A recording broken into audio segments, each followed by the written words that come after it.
গাজীপুরের জয়দেবপুরে দাঁড়িয়ে থাকা তেলবাহী ট্রেনকে ধাক্কা দিয়েছে যাত্রীবাহী ট্রেন। এ সময় ৯টি বগি লাইনচ্যুত ও ৪ জন আহত হয়েছে। সকাল ১১টার দিকে জয়দেবপুর স্টেশনের আউটার সিগন্যালে হয় এই দুর্ঘটনা। এর প্রায় ২ ঘণ্টা পর আরেকটি লাইনে ঢাকা রাজশাহী ও ঢাকা ময়মনসিংহ রেল চলাচল স্বাভাবিক হয়, তবে এখনও চলছে উদ্ধার কাজ।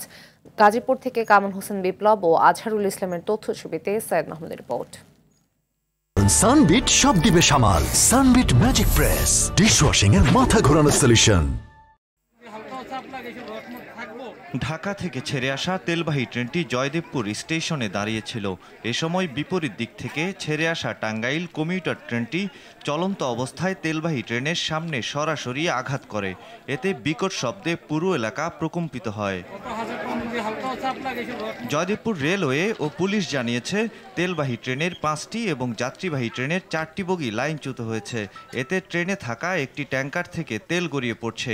এদিকে কমিউটার ট্রেনের আহত চালক ও তার সহকারী এবং 2 যাত্রীকে গাজীপুরের শহীদ তাজউদ্দিন আহমদ মেডিকেল কলেজে পাঠানো হয়েছে।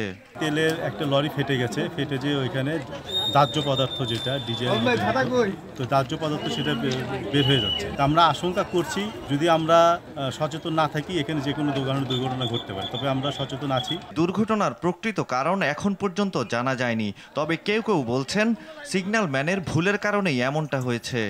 রেলের যে লোকগুলা তারা মূলত কাজ করার সময় মোবাইল টিপতে থাকে, এক হাতে কাজ করে আর এক হাতে মোবাইল টিপে।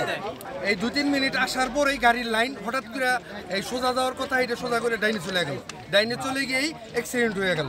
একটু হবার জন্য মানুষের হাজার হাজার জীবন চলে যায়, ট্রেনে বড় বড় দুর্ঘটনা হয় এই শুধু এই রেল কর্মকর্তাদের অবহেলার জন্য। গাজীপুরের জেলা প্রশাসক আবুল ফাতেহ মোহাম্মদ শফিকুল ইসলাম ঘটনাস্থল পরিদর্শন শেষে গণমাধ্যমকে জানান, এ ঘটনায় 3 সদস্যের তদন্ত কমিটি গঠন করা হয়েছে।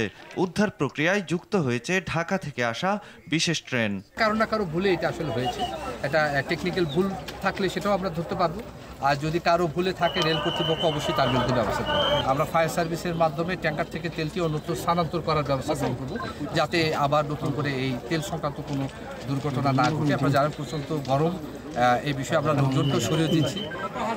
সৈয়দ মাহমুদ, RTV।